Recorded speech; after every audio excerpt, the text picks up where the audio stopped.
Hey, hey, hey, hey, hey, hey. Alright guys. Good morning. Ayan guys, overwhelming na naman sa stocks. Araw ng Lunes. May biyahe deliver kami ngayon. Ayan o. Halos nangangalahati na yung kalahat sagad sa bubong. Nababawasan na. Kasi nga, nilalabas na isa-isa. At pinapayok ko na mag-isa. At yung tagalabas yung kasama ko sa bahay. Ayan, nakita niyo guys. Ito. Yung hunda-hundahan. Na kondisyon niya. Dahil bagong hango yung makina. Tapos ito yung side wheel na bagong palit na converted sa side wheel ng motor. Hindi na yung pang kotse na pang owner. Alright. Tapos ito yung hunda-hundahan na maton. Tapos mamuno na yung trolley na kinakargahan ko. Kagabi ko pa kinargahan to para hindi na ako magagahol ng araw ng kinabukasan. Ito guys, pupunuin nila ito sa tatalian. Tapos yung dalawa na to, dalawang sidecar pupunuin na to. Pupunuin ulit ito. Ang magmamanhin po nito, tulog pa yung anak ko na puyat ka ML, right? Halos pinapayo ko ito mag-isa dahil yung kasama ko talaga, yung literal na kasama ko sa pag-aayos ng kalakal, ng items, nagbakasyon po sa Boracay. Wow ha! Boracay pa talaga. Boracay pa talaga guys ang bakasyon. Ayaw na ng mga malapit sa paliguan, ayaw sa swimming pool, ayaw sa may mga malapit na resorts. Alright? Sa Boracay pa talaga. Kaya ito guys, pinapayo ko mag-isa, kinakarga ko mag-isa. Siguro matagal na yung 3 oras nito hanggang 5 oras alis na kami. Saktong tanghali alis na kami. Pupunin ko po lahat yan. Kailangan overload. Sobrang puno dapat bago babiyahe para hindi sayang sa gasolina dahil mahal po yung gasolina sa ngayon, lalo na yung 1 litro kulang 100 na, mayroong higit na 100 sa ibang lugar, sa ibang probinsya. Alright, ayan, pinapayok, may biyahe deliver kami ngayon, araw ng Lunes. Kagabi ko pa kagabi ko pa sinumpisahan yan para hindi gahol sa oras kinabukasan. Like now. Alright, may like now ka pang nalalaman ano. Yun guys, ibang motor ko nasa tulay nga. Ito nagagamit din to pang risko. Yung ito naman to Wasaki. Ayun oh. Tangke ng Wasaki. Badyaw pala. Alright. Ito kondisyon na to yung hunda-hundahan. Alright. Guys, ipapaliwanag ko nga sa inyo yung salitang hunda-hundahan. Kasi marami kasing hindi nakaintindi dyan. Yung iba nakaintindi na sa salitang hunda-hundahan. I-introduce ko lang sa inyo. Kasi guys, yung hunda-hundahan na sinasabi ko, ang tatak Honda, yun talaga original, yun made in Japan. Kasi guys, yung Japan ngayon, literal na hindi na gumagawa ng mga machine o makina ng motor dahil tapos na yung kontrata nila. Okay? Kaya sinabi kong hunda-hundahan kasi iba na gumagawa ng makina ng Honda. Taiwan o China na. Ibig sabihin, authentic na hindi na siya original.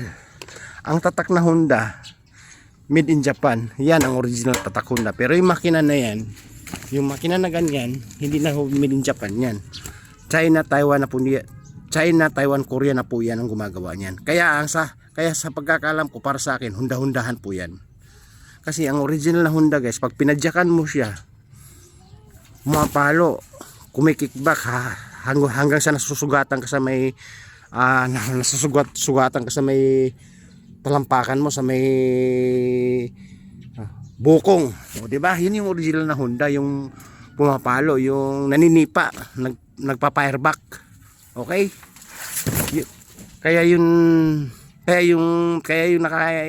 hindi mga nakaintindi diyan sa Honda-Hondahan, yun yung paliwanag ko sa inyo na ang gumawa ngayon ng makina kasi yung Japan, tapos na yung kontrata nila sa paggawa ng mga makina.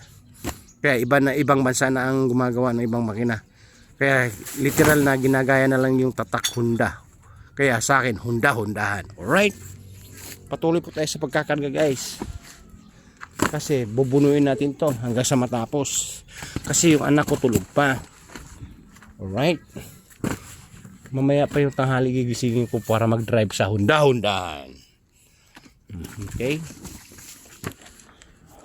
Hanggang guys, kailangan punong-puno, ganyan kataas po yan. Yan, ganyan.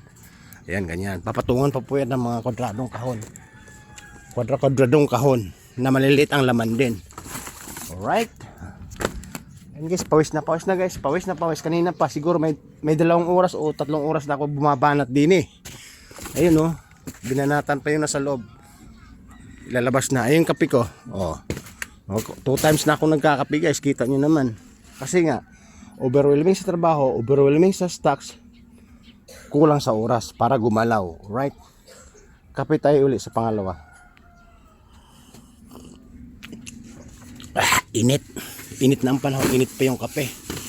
Oh my goodness. Oh. What happened? O di guys, nakita nyo na yung ano ko, galawan, di ba? Yung malalaki guys, yung malalaki nga oversize sa ibabaw po yan. Para hindi siya mahirapan sa pag hindi mahirapan sa bandang huli. Madaling itali na po yan pag ang malalaki nasa ibabaw po siya. Alright. Hindi baling Pinoy na sa gitna o maliliit. Okay.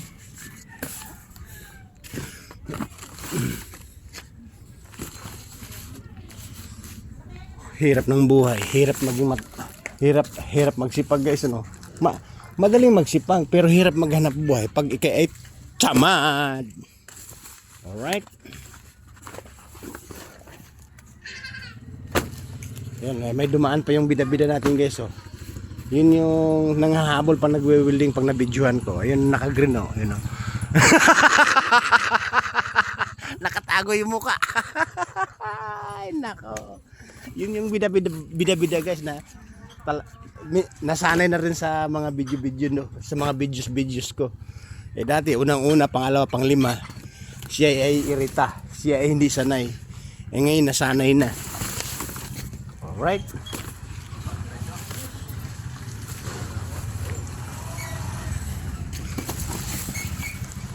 Okay. Oh, tingnan mo guys, mga ngalahati na ano. Mga ngalahati na. Ayan yung kasama ko guys, nagtagalabas ng mga items. Ako naman ang nagsasalansan sa bawat sidecar. Sa bawat motor. Alright. Kita nyo naman. Kita nyo naman pag dumiskarte si biyahero mabunga guys. Talagang face to face. Live to live. Actual. Ito yung sinasabi ko sa inyo guys. Pag may sipag ka ba, bawat dukot mo, left and right, front and rear, aba, may laman yung bulsa mo. O di ba? Tingnan mo guys, bukod tangi, pag kami nag-deliver, oversize yung mga karton namin sa laki, parang pressure, parang lagayan ng mga washing machine, parang mga makina. Kasi ang karton namin sulit dahil mula po yan sa bodega na malalaking bodega na mga suki po namin. Alright, o ayan, lalaki. Kaya yung malalaki sa ibabaw ko po yan. Panghuli na po yan. Yung mga pinakamalaki, yung oversize katulad nito, panghuli na po yan. Yung maliliit lang po pang kidnap para ipit na ipit po siya. Okay.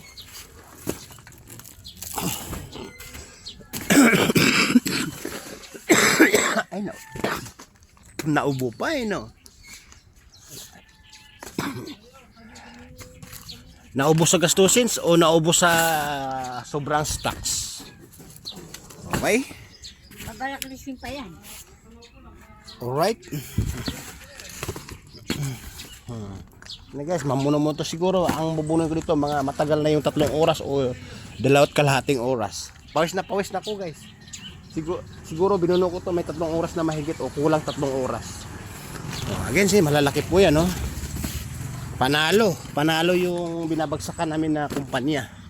Kumpanyang Carpel. Shout out sa inyo. Mamaya, andyan na kami. Again guys, yung yung katulong ko na nag-ayos ng karton at isang driver ko, nasa nasa Boracay, nagbakasyon. Ang daming resort, Boracay pa talaga. Alright. O guys, ibababa ko muna kasi nga hindi ko masyadong natututukan yung ginagawa ko. Ayun yung guys, yung dumaan kanina, dito may kasamang 2 bata. Ito yung driver. Nasanay na rin sa camera to eh. Ayun oh. Pwede siya mag-smile, ngumiti ng patalikod. Alright. Alright guys, bababa ko na. Babu. Pinakita ko lang sa inyo yung routine ngayong Lunes guys.